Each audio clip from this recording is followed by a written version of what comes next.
बिस्मिल्लाहिर्रहमानिर्रहीम। आज का जो हमारा लेक्चर है ये न्यूमेरिकल इंटीग्रेशन की कंटिन्यूएशन है। सबसे पहले हमने सिंपल ट्रेपेजॉइडल और सिम्पसन्स रूल डिस्कस किए थे और हमने फिर उनको एक्सटेंड किया, जनरलाइज किया इन द फॉर्म के कंपोजिट फॉर्म में उसको लिखा हमने। इसको हम एक्सटेंड ही कहेंगे यहाँ पे, हमने एक्सटेंशन लिया है। एक ही चीज को डिफरेंट इंटरवल पे हमने अप्लाई किया था। तो कंपोजिट सिम्पसन्स रूल और कंपोजिट ट्रेपेजॉइडल रूल आपने लास्ट टाइम डिस्कस किए थे आपके साथ, और उसमें हमने ये भी देखा था कि अगर हमारे पास नंबर ऑफ पॉइंट्स ज्यादा हो जाएं तो उस तरह की प्रॉब्लम को हमने कैसे हैंडल करना है। आज का जो लेक्चर है उसमें हमारा मेन कंसर्न जो है वो एरर टर्म्स हैं। ये एरर टर्म्स हमारे पास जब से हमने लैग्रांज इंटरपोलेटिंग पॉलिनोमियल्स पढ़े हैं तो वहां से हमारे पास ये एरर टर्म्स आ रही है, लेकिन उसमें हम इनको इग्नोर करते गए थे कि इनकी एप्लीकेशन और यूज तकरीबन एक ही तरह का मिलता जुलता है।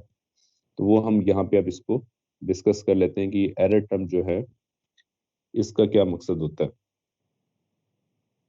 और इसके जरिए हम अपनी कैलकुलेशंस किस तरह से कर रहे होते हैं। तो क्वेश्चन सबसे पहले ले लेते हैं, उसके बाद ये जो थ्योरम लिखा हुआ है ये तो वही कंपोजिट सिम्पसन्स रूल जो लास्ट टाइम हमने डिस्कस किया था, ये उसके वही थ्योरम दोबारा से लिखा है क्योंकि हम इसको यूज करेंगे।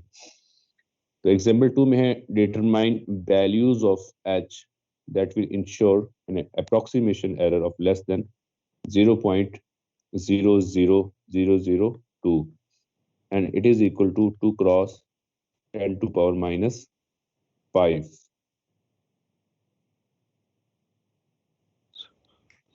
So it is 2 cross 10 to power minus 5. So when approximating the integral of sin of x from 0 to pi with respect to x and employing other composite trapezoidal rule or composite Simpson's rule, कि हमने h की वो value find करनी है, ठीक है। h हमने find करना है और h की वो वैल्यू फाइंड करनी है जिससे हमारी जो एरर है वो 2 क्रॉस 10 टू पावर माइनस 5 से लेस आ जाए, ठीक है। और 2 टू पावर माइनस 5 से जो चीज लेस होती है वो क्या होगी हमारे पास, 2 क्रॉस 10 टू माइनस 6 होगी। यानी माइनस 6 के साथ जो भी हमारे पास एरर आएगी it will be less than 2 cross 10 to power minus 5। तो हम इसी प्रॉब्लम को सॉल्व करते हैं और कंपोजिट ट्रेपेजॉइडल रूल हम यहाँ पे यूज करेंगे। अब यहाँ पे अगर हम गौर करें कि ये जो कंपोजिट सिम्पसन्स रूल लिखा हुआ है इसमें हमारे पास ये जो फर्स्ट पार्ट है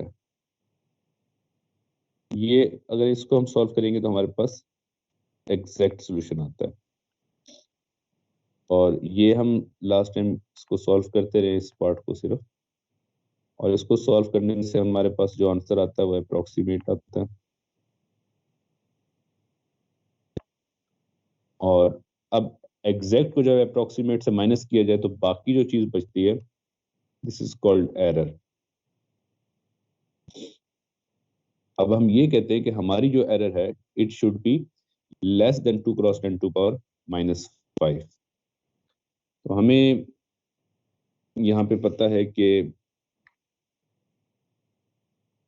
h is equal to b minus a over n। ये बाय डेफिनेशन हमें इस बात का पता है। कंपोजिट सिम्पसन्स रूल में भी यही होता है और कंपोजिट ट्रेपेजॉइडल में भी यही होता है, दोनों में हम इसको n से डिवाइड करते हैं। ये हमारे पास h है, ठीक है। तो अब हमें या तो h चाहिए या फिर n चाहिए। n अगर फाइंड हो गया तो h आ जाएगा, h फाइंड हो गया तो हमारे पास n आ जाएगा। तो ये जो पूरी की पूरी एरर टर्म थी it should be less than 2 cross 10 to power minus 5। तो ये हमने एज इट इज इसको लिखा और साथ में हमने बता दिया कि क्योंकि ये एरर है इसलिए हमने इसका एब्सोल्यूट ले लिया। इसका जो एब्सोल्यूट है it should be less than 2 cross 10 to power minus 5। और इसमें एक फंक्शन आ गया है f fourth derivative of mu, और म्यू जो है ये ऐसा वेरिएबल है जो कि हम सिर्फ ए और बी इंटरवल के बिटवीन ले सकते हैं। मैं इसको वापस डेफिनेशन पे जाता हूँ, जिसमें हमारे पास है कि let f belongs to the set of continuous function C stand for a set of continuous function which is differentiable up to degree 4, यानी it should be at least 4 times differentiable functions। तो हमने वो set लिया है जिसके अंदर वो सारे के सारे फंक्शंस मौजूद हैं जो कि कंटिन्यूअस भी हैं और एटलीस्ट 4 टाइम्स डिफरेंशिएबल भी हैं within the interval a b. इस पूरी नोटेशन का ये मतलब होता है। एन बी इवन, क्योंकि यहाँ पे अगर एन ऑड होगा, आपको पता है कंपोजिट सिम्पसन रूल अप्लाई नहीं होता, हमें उसमें 1 ऐड करना पड़ता है अप्लाई करने के लिए। And h is equal to b minus a और n x j is equal to a plus j h. बाकी सारी चीजें आप लोगों को पता है। So there exist a mu belongs to this interval a b for which the composite Simpson's rule for n subintervals can be written with its error term as। ठीक है, तो यहाँ पे एक आई हुई थी बात कि म्यू जो है ये इस एरर टर्म के अंदर मौजूद है और it is in between the interval a b. तो इसका मतलब ये हो गया कि अब ये जो फंक्शन हमारे पास बना, जो fourth derivative of the function जो है, इसमें हम म्यू की वैल्यूज ए से लेकर बी तक पुट करेंगे, h की पावर 4 से मल्टीप्लाई करेंगे, b माइनस ए और a180 से मल्टीप्लाई करेंगे, तो हमारे पास जो चीज आएगी वो एरर होगी। तो म्यू की हर डिफरेंट वैल्यू के लिए हमारे पास यहाँ पे डिफरेंट एरर आ रही है। तो अब ये इस को हमने अंडरस्टैंड करना है कि म्यू की हमने अब कौन सी वैल्यू लेनी है, क्योंकि म्यू की हम सारी की सारी वैल्यूज तो नहीं ले सकते, तो इन्फिनिट मैनी वैल्यूज हैं। तो हमें कोई एक ऐसी एरर, ऐसी वैल्यू मिल जाए जिसके लिए हम अपनी एरर को समझ सकें कि ये एरर हमारे पास कितनी आ रही है। जी बेटा, यहाँ तो कोई क्वेश्चन है तो बताएं, अभी बात स्टार्ट हुई है तो ऐसा ऐसा क्लियर हो जाएगी आगे। No sir. अच्छा,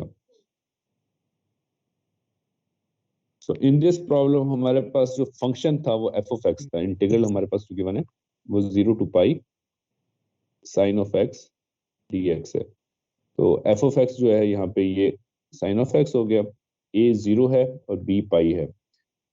तो अगर हम इसको म्यू की फॉर्म में लिखें तो ये हो जाएगा F of mu is equal to sine of mu, X की जगह पे म्यू आ गया। And again mu belongs to A to B था, तो ये 0 to पाई हमारे पास हो गया।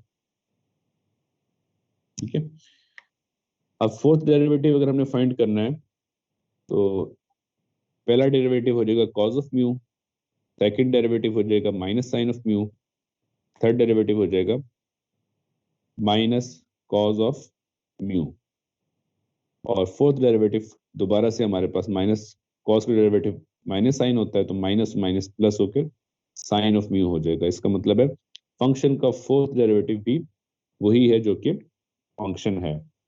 तो ये इस प्रॉब्लम में हुआ है, लाजमी नहीं है कि हर प्रॉब्लम में ऐसा ही हो। तो हमने यहाँ पे क्या किया, उस फंक्शन का फोर्थ डेरिवेटिव जो है वो पुट कर दिया साइन ऑफ म्यू। बाकी b माइनस ए था तो पाई माइनस 0 हो गया। h की वैल्यू हमने फाइंड करनी है, तो h एज इट इज रहेगा, तो this everything should be less then the required error. अब हमने चूंकि पाई पॉजिटिव है, 180 पॉजिटिव है, h टू पावर 4 है, इवन पावर है, ये भी पॉजिटिव है, तो इसको हमने मॉड से बाहर कर लिया कि इसने पॉजिटिव ही रहना है, और mod of sine of mu कर लिया, and it should be less than 2 cross 10 to power minus 5। अब यहाँ पे अगेन वही क्वेश्चन है कि म्यू जो है वो 0 से पाई के बिटवीन है, and there are infinite many values within the interval of 0 and pi. तो अब हमने इसमें से कौन सी वैल्यू चूज करें? अगर हम म्यू की वैल्यू चूज करते हैं 0, सॉरी 0 के करीब चूज कर लेते हैं, 0 तो शामिल नहीं है उस ओपन इंटरवल, 0 के क्लोजर कोई भी वैल्यू लेते हैं हम, तो हमारे पास h की एक डिफरेंट वैल्यू आएगी जिस पे ये एरर हमें मिल रही होगी।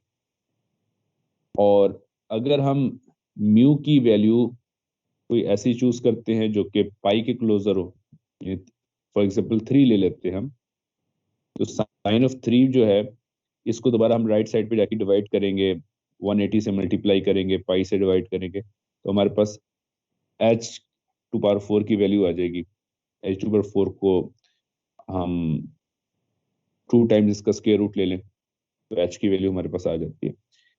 तो सवाल ये है कि हमें तो एक h चाहिए जो कि हमें गारंटी कर दे कि for every value of mu, ये मेरी बात आपको समझ आनी चाहिए कि हमें एक ऐसा h चाहिए which stands for every value of mu and gives us the error less than 2 × 10⁻⁵। कि हमें एक ऐसा h चाहिए जो कि म्यू की हर वैल्यू के लिए ट्रू हो, हमें 2 × 10⁻⁵ से कम एरर देने के लिए। तो अब हम इसको कैसे करेंगे, कोई आइडिया है आप लोगों को?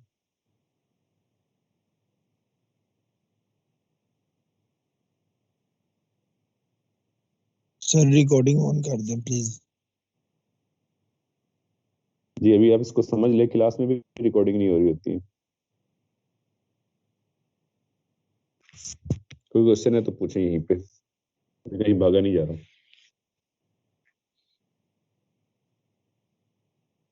अच्छा, बात ये हो रही है कि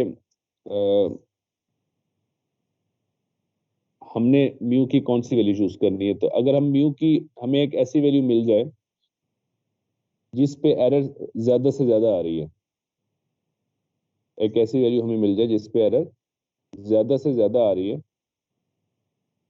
तो h जो है हम ज्यादा से ज्यादा एरर के लिए h फाइंड कर लेते हैं, और अगर म्यू की ऐसी वैल्यू चूज करेंगे जिससे एरर कम आ रही है तो h उसको भी गवर्न कर रहा होगा। ठीक है, ये इसी डिटेल को यहाँ पे लिखा हुआ है कि since mu belongs to 0 to pi and there are infinite many values in 0 to pi, so for each value of mu, sin of mu will have a different answer। ये म्यू की हर value के लिए sign of mu का different answer होगा, and for each value of sine of mu, value of h in 2 will be different। So however, for the maximum value of sin of mu, the error will be maximum, and for minimum value of sin of mu, error will be minimum। तो हम यहाँ पे conclude करते हैं कि if we consider maximum value of sin of mu, then respective error will be maximum and our h will be valid and gives us the error less than 2 × 10⁻⁵, no matter what value of mu is considered afterwards। वो ये कह रहा है कि अगर हम इस function को मैक्सिमाइज कर लें, ये जो हमारे पास बोर्ड में लिखा हुआ है फंक्शन, इस फंक्शन को अगर हम मैक्सिमाइज कर लें इस इंटरवल के अंदर, मैक्सिमाइज का मतलब ये है कि हम ये करें कि f fourth derivative of mu ये फाइंड करें और म्यू बिलोंग्स कर रहा हो a to b, ये मैंने जनरली लिख दिया। इस प्रॉब्लम को अगर हम सॉल्व कर लें, हम इस फंक्शन के फोर्थ डेरिवेटिव को मैक्सिमम कर लें इस इंटरवल के अंदर, कि इस इंटरवल के अंदर फंक्शन के फोर्थ डेरिवेटिव की मैक्सिमम वैल्यू क्या है। जब हमारे पास h जो है वो मैक्सिमम वैल्यू के लिए आएगा तो वो हर स्मॉलर वैल्यू के लिए भी वो वैलिड रहेगा। तो यहाँ पे ये आंसर है। और आपको पता है कि फंक्शन का जो मैक्सिमम है वो हम किस तरीके से फाइंड करते हैं।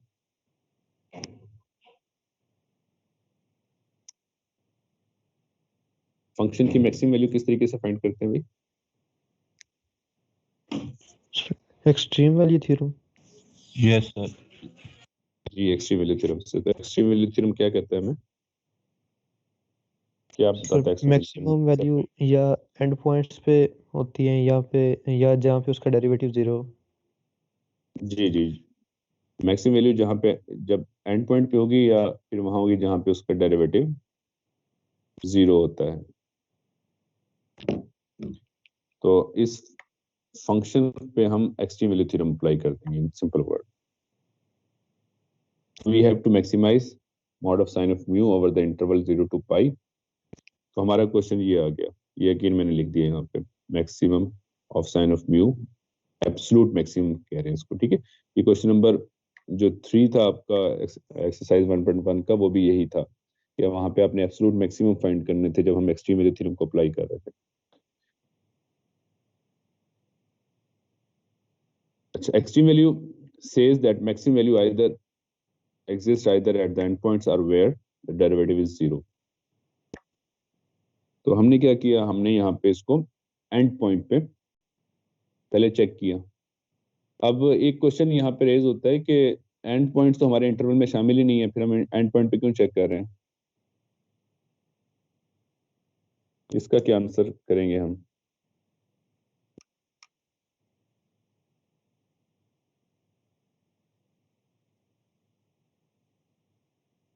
ये देखिए ना, 0 जो है ये ओपन इंटरवल है। आपको पता है कि ओपन इंटरवल में 0 भी शामिल नहीं है, पाई भी शामिल भी नहीं है, उनकी तमाम की तमाम सेंट्रल वैल्यूज जो है वो शामिल है यहाँ पे। हमें तो चाहिए कि हम एंड पॉइंट पे, जब शामिल ही नहीं है तो एंड पॉइंट पे फाइंड ही ना करें और डायरेक्ट चले जाएं, इसके डेरिवेटिव इक्वल टू 0 पुट कर दें। क्या कहते हैं आप लोग?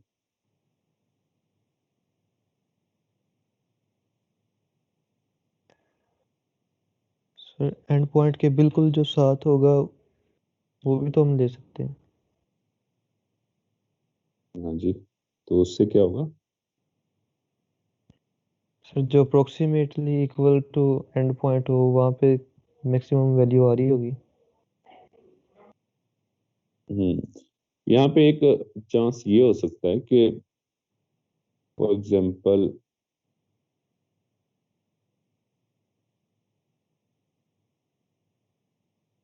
ऐसा कोई फंक्शन हमारे पास मौजूद है।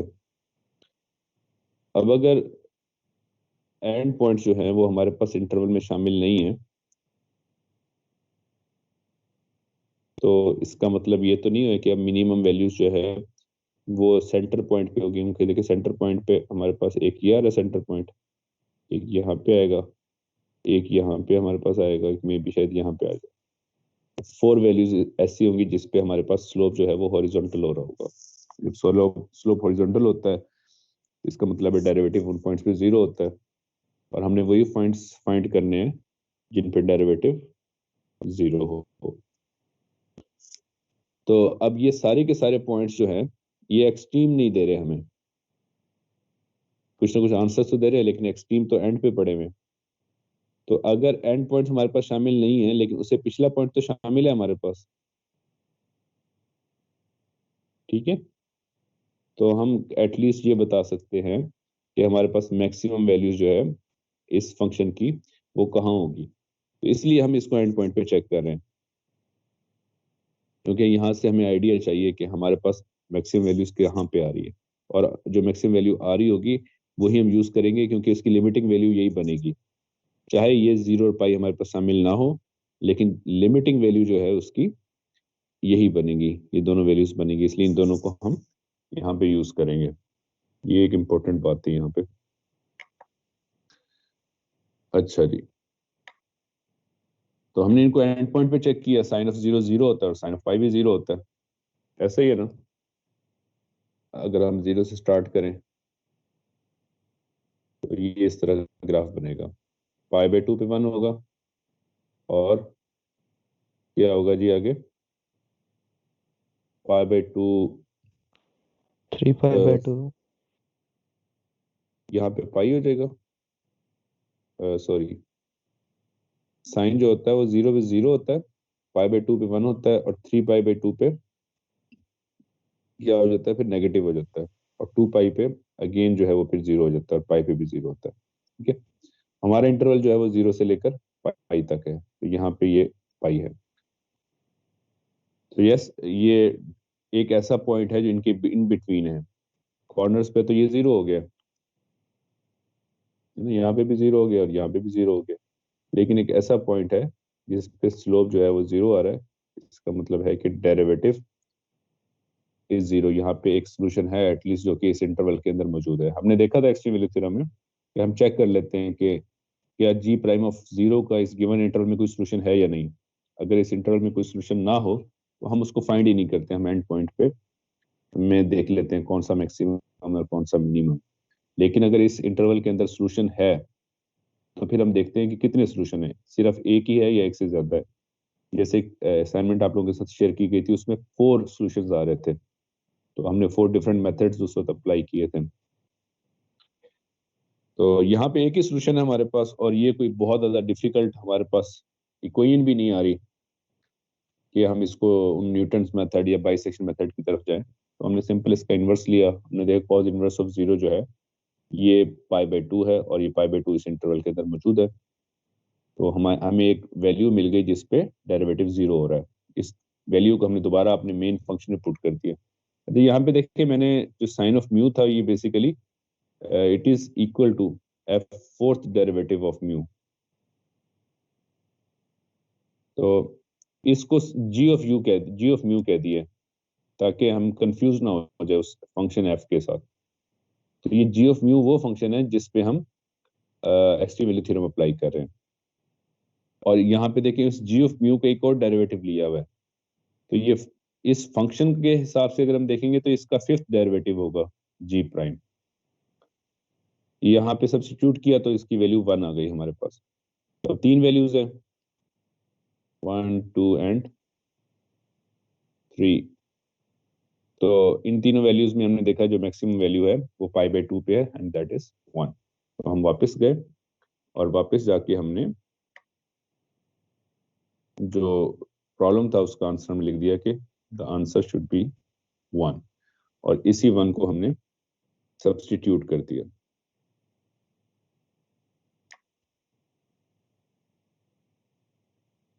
इस जगह पे, यहाँ पे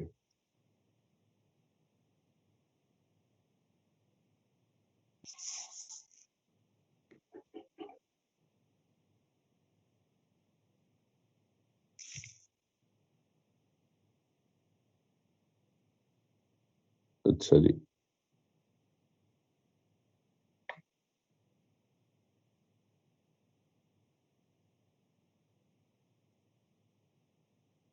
सब्स्टिट्यूट करने के बाद हमारे पास क्या सिचुएशन बनी, π-0 था तो पाई रह गया ओवर 180 h/4, और उसकी जगह पे 1 आ गया हमारे पास।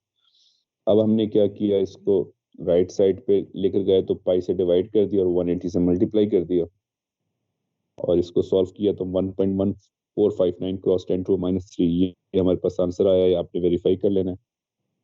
और इसका फिर 2 टाइम्स स्क्वायर रूट लिया, ये इसकी पावर 1/4 ले ली हमने। तो हमारे पास h की वैल्यू आ गई कि h, if we want our error less than 2 cross 10⁻⁵, then h should be less than 0.183987। h हमारे पास इससे छोटा होना चाहिए। जो गैप है हर 2 पॉइंट्स के दरमियान वो इस वैल्यू से छोटा होना चाहिए, अगर हम चाहते हैं कि हमारी एरर जो है 2 cross 10⁻⁵ से लेस आए। इन अदर वर्ड्स h का अगर हम फार्मूला यहाँ पे यूज करें b-a/n, दैट इज π/n, तो हम n को इधर ले जाएं और 0.183987 को डिवाइड कर दें, जस्ट लाइक दिस। हमारे पास जो वैल्यू आ रही है कि n should be greater than 17.07। तो यहाँ पे हम ये कहेंगे कि अगर हम चाहते हैं कि हमारी एरर 2 cross 10⁻⁵ से लेस हो तो n को चाहिए कि वो 17 से बड़ा हो। अब अगर n 17 से बड़ा लेना चाहते हैं तो उस केस में हमारे पास क्या होगा भाई, n 17 से बड़ा होगा तो n = 18 लेना होगा, ठीक है। और n 18 जो है ये इवन है, तो इस इवन होने की वजह से यहाँ पे हम सिम्पसन्स रूल्स में इसको सब्स्टिट्यूट भी कर सकते हैं। यहाँ एक बात आप लोगों ने याद रखनी है कि अगर n यहाँ पे हमारे पास लेट से ग्रेटर देन आता 16.07 आता, तो n ग्रेटर देन का मतलब ये नहीं है कि आपने सिर्फ 17 चूज कर सकते हैं, क्योंकि 17 आप चूज करेंगे ट्रेपेजॉइडल लग जाएगा, सिम्पसन्स नहीं लगेगा 17 पे। तो हम इस केस में 1 ऐड करके 18 यूज करेंगे और सिम्पसन्स रूल अप्लाई कर देंगे। हम ये नहीं कहेंगे कि सिम्पसन्स अप्लाई नहीं होता, हम इसमें 1 ऐड कर देंगे, क्योंकि बेसिकली उसने कहा है कि your error will always be less than 2 cross 10⁻⁵ for every value greater than 16। तो 17 भी ग्रेटर देन 16 और 18 भी ग्रेटर देन 16 है। तो 18 पे भी जो हमारे पास एरर आएगी it will be less then the required one. तो अब यहाँ पे नीचे वेरीफाई किया हुआ, ये आप लोगों ने खुद वेरीफाई करना है। ये जिस तरह लास्ट टाइम हमने कंपोजिट के लिए किया था वो आपको बताया हुआ, इन्होंने डायरेक्ट ये फंक्शंस बना के यहाँ पे लिखे हुए हैं, ये फंक्शंस आप लोगों ने खुद कंस्ट्रक्ट करने होंगे। तो n = 18 के लिए जब हमने सॉल्व किया तो ये आ गया 2.000104। और यहाँ पे जो एग्जैक्ट सोल्यूशन है वो आप खुद फाइंड कर सकते हैं। 0 to पाई है sine of mu. Sine of X का इंटीग्रल क्या होता है भाई?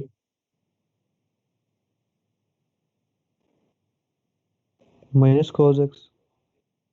जी, minus cos of pi minus cos of 0।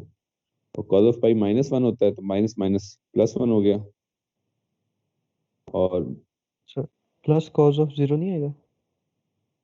हाँ जी, माइनस था ना, प्लस हो जाएगा, ये +1 हो जाएगा विच इज इक्वल टू 2 हमारे पास आंसर आ जाएगा। विल सी के जो हमारे पास एरर है it will be less then 10⁻⁶। ये आप लोगों ने इसको वेरीफाई करना है। जी बेटा, यहां तक कोई क्वेश्चन हो?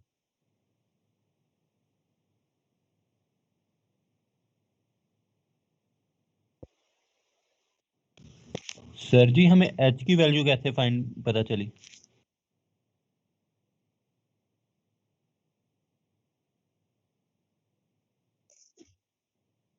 ये हमारे पास एच यहाँ पे मौजूद था ना, हमने जैसे ही एक्सट्रीम थ्योरम अप्लाई किया और मैक्सिमम वैल्यू फंक्शन की हमें यहाँ पे मिल गई, तो बाकी सिर्फ एच ही रह गया था जो नहीं पता था। तो एच की वैल्यू ये फाइंड कर लिया आपके सामने। इसमें कोई स्टेप समझ नहीं है तो आप दोबारा पूछ लें। सर ये एरर जी हमें सर गिवन ठीक होगा है। कि इतने से लेस हो? जी बेटा, सर एरर जैसे ये 2 × 10⁻⁵ ये हमें गिवन होगा कि इतने से लेस हो एरर? हाँ जी हाँ जी, ये हमें गिवन है ना, ऊपर जैसे लिखा होता है 0.02, ये हमें लिखा हुआ था कि इससे लेस होनी चाहिए।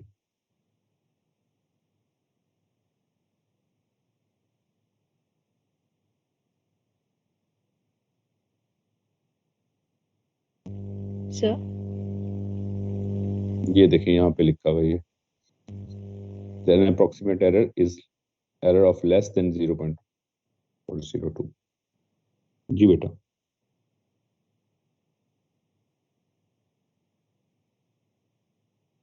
सर ये जो एन आप ओड और इवन बता रहे हैं ना, इसकी समझ नहीं आई कि ये जब आप कह रहे हैं कि ओड होगा तब प्रेपोजिटिव लगेगा और जब इवन होगा तो सिम्पसन लगेगा।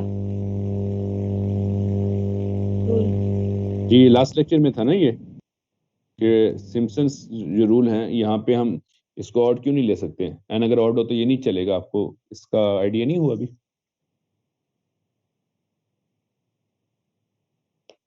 एन अब यहाँ पे सब्स्टिट्यूट करके देखो ना, अगर एन ऑड होगा, फॉर एग्जांपल 5 ले लें तो 5/2 2.5 आ जाएगा, 2.5 -1 1.5 आ जाएगा। अब समेशन पॉइंट्स में कैसे चलेगी? समेशन तो इंटीजर्स में चलती है। तो इंटीजर्स में चलने के लिए लाजमी है कि हमारे पास एन को जब 2 से डिवाइड करें तो होल नंबर आ जाए। ठीक है, जैसे 6 है तो 3 आ जाएगा, 3 - 2 जो है वो 2 आ जाएगा। तो जे की वैल्यू 1 से लेकर 2 तक चलेगी। जैसे आइट्रेशन चलती है, लूप चलता है हमारा, वैसे चल जाएगा आराम से। लेकिन पॉइंट्स में नहीं चल रही होती चीजें ये। इस वजह से ये कह रहे हैं कि जो कंपोजिट सिम्पसन्स रूल है, अगर इसमें आपको एन ऑड गिवन होगा तो आपने अप्लाई जरूर करना होगा। आप क्या करेंगे, इसमें ऑड होगा 3 होगा तो एक ऐड कर लेंगे, 4 बना के आप सिम्पसन्स अप्लाई कर देंगे। इट डजेंट मीन कि हमने यहाँ पे अप्लाई नहीं करना। कहने का मतलब ये है कि जब एन ऑड गिवन होगा तो हम उसको इवन करके अप्लाई कर देंगे। जी बेटा, एनी अदर क्वेश्चन?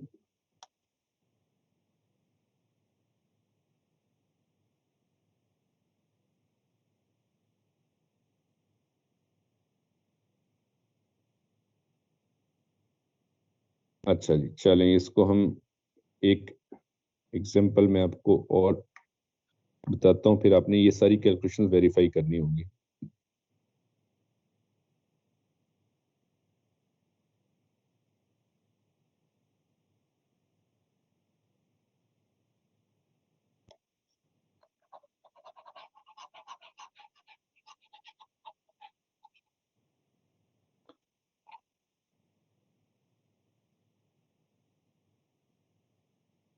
अच्छा जी, ये क्वेश्चन ये है हमारे पास कि use composite Simpson's method to evaluate the integral correct up to 0.402।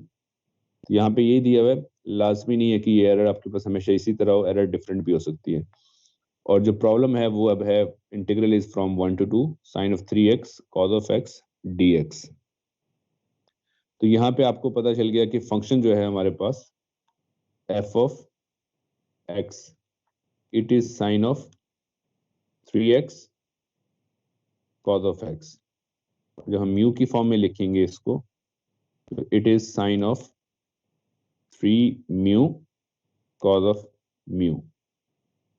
अब जब इसका फोर्थ डेरिवेटिव हम लेंगे, first derivative, second derivative, third derivative and fourth derivative, ये हमारे पास आ गया 136 sine of 3x cos of x plus 120 cos of 3x sine x। ये हमारे पास इसका फोर्थ डेरिवेटिव आएगा। You have to verify it.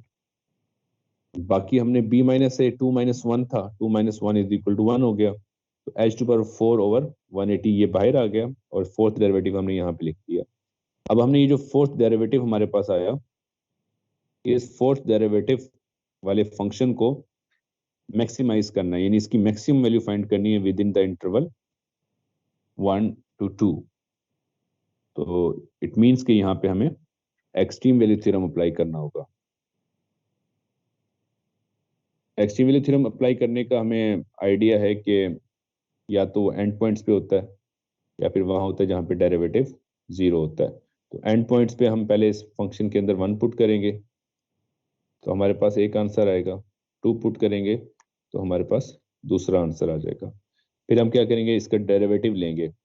ये जो फंक्शन हम अब हमारे पास था ना जिस पे एक्सट्रीम वैल्यू थ्योरम अप्लाई कर रहे हैं, इसका डेरिवेटिव लेंगे और डेरिवेटिव लेकर इसको इक्वल टू 0 पुट कर देंगे। तो इसका जो फर्दर डेरिवेटिव था वो आ गया 528 cos of 3 mu cos of mu minus 496 sine of 3 mu sine of mu equal to 0। तो अब हमने यहाँ पे देखना है, ये थोड़ी इक्वेशन डिफिकल्ट सी बन रही है, इस वजह से मैं ये लेकर आया हूँ। अब हमने ये देखना है क्या इस इक्वेशन का सॉल्यूशन इस इंटरवल के अंदर मौजूद है या नहीं है, और अगर मौजूद हैं तो कितने हैं सॉल्यूशंस। तो आप लोग देखेंगे कि यहाँ पे इस इक्वेशन के इस इंटरवल के अंदर 2 सॉल्यूशंस हैं, एक होगा 1.1 से लेकर 1.2 तक और दूसरा सॉल्यूशन होगा 1.9 से लेकर 2 तक। तो आप लोग इसको वेरीफाई भी कर लेना कि क्या वाकई ये दोनों सॉल्यूशंस हैं या इसके अलावा तो कोई सॉल्यूशन नहीं है। अच्छा, फिर हम क्या करेंगे, इन दोनों इंटरवल को अलग-अलग सॉल्व करेंगे।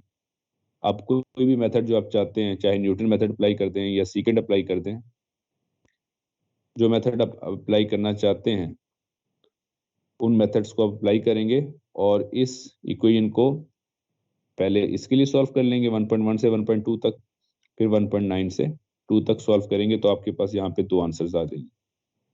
ठीक है, इन दोनों आंसर्स जो आपके पास आएंगे वो ये वाले हैं 1.183 और 1.957। ये आप लोग वेरीफाई भी कर सकते हैं यहाँ पे। तो ये जो वैल्यूज आएंगी, इन वैल्यूज को फिर आप यहाँ पे उन में सब्स्टिट्यूट कर देंगे जो जी हमने लिया हुआ है, और सब्स्टिट्यूट करने के बाद हमारे पास 2 आंसर्स यहाँ पे आ जाएंगे 3 and 4।